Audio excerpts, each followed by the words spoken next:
পঞ্চগড়ের বিভিন্ন সীমান্তে কোনোভাবেই থামছে না বিএসএফের পুশিং। এই বিষয়ে বিস্তারিত জানাতে সরাসরি যুক্ত হচ্ছেন সহকর্মী কামরুজ্জামান টুটু। টুটু, পুশিং ঠেকাতে সীমান্ত এলাকায় কি ধরনের পদক্ষেপ নিয়েছেন বিজিবি, আমাদেরকে জানাবেন।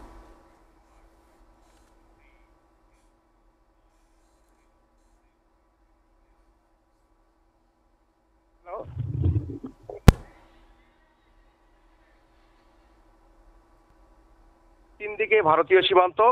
বিজিবির তথ্য মতে 286 কিলোমিটার পথ সীমান্ত এলাকা রয়েছে।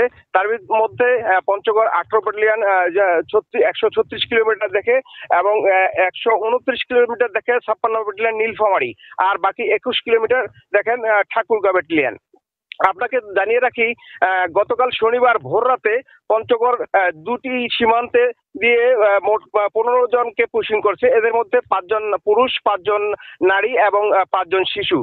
আপনাকে জানিয়ে কি, সম্প্রতি ভারতে অবৈধ বসবাসকারী বাংলাদেশি নাগরিকদের ধরপাকড় চলছে, আর পুলিশ এদেরকে ধরে কিন্তু বিএসএফ এর কাছে তুলে দিচ্ছে। বিএসএফ কিন্তু তাদের একসঙ্গে জড়ো করে সীমান্তে বিভিন্ন এলাকা দিয়ে পুশিং করে যাচ্ছে একের পর এক। কোনোভাবেই থামতেছে না এই পুশিং। আমি কথা বলেছি সীমান্ত এলাকার লোকজনের সঙ্গে, তিনারা আমাকে যেমনটি জানিয়েছিলেন যে সীমান্তে যখন পুশিং এর সময় হয়, পুশিং এর সময় সীমান্তে কিন্তু যে সীমান্ত বাতি থাকে, সেই বাতিগুলো কিছু সময়ের জন্য বন্ধ থাকে। এই সময়টাতেই তারা পুশিং কাজ করে। আর আরেকটা জিনিস জানিয়ে রাখি, এই সময় বৃষ্টি হচ্ছে, আর বৃষ্টির কারণটাই বৃষ্টির সময়টাই কিন্তু পুশিং করে যাচ্ছে ভারতীয় বিএসএফ। আমি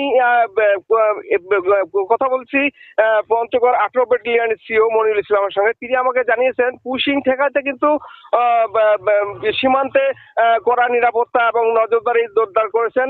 আর এখন পর্যন্ত আমি যে তথ্যটা জানিয়ে দেই, বাংলাদেশে পুশিং করছে গতকালের 15 জন সহ 110 জনকে পুশিং করছে। আর এদের বাড়ি বাংলাদেশের বিভিন্ন জেলায়।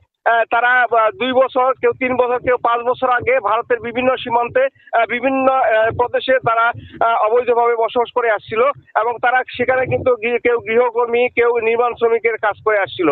আর আমি স্থানীয় আইনজীবীদের সঙ্গে কথা বলছি, তারা বলেছেন যে ভারতে বৈধভাবে হোক আর অবৈধভাবে হোক, এইভাবে পুশিং করা কিন্তু আন্তর্জাতিক আইনকে লঙ্ঘন করে যাচ্ছে ভারতীয় বিএসএফ। এতে কিন্তু সীমান্তে যে কোনো সময় অপ্রীতিকর ঘটনা ঘটতে পারে, তারা এমনটাই আমাকে জানিয়েছেন।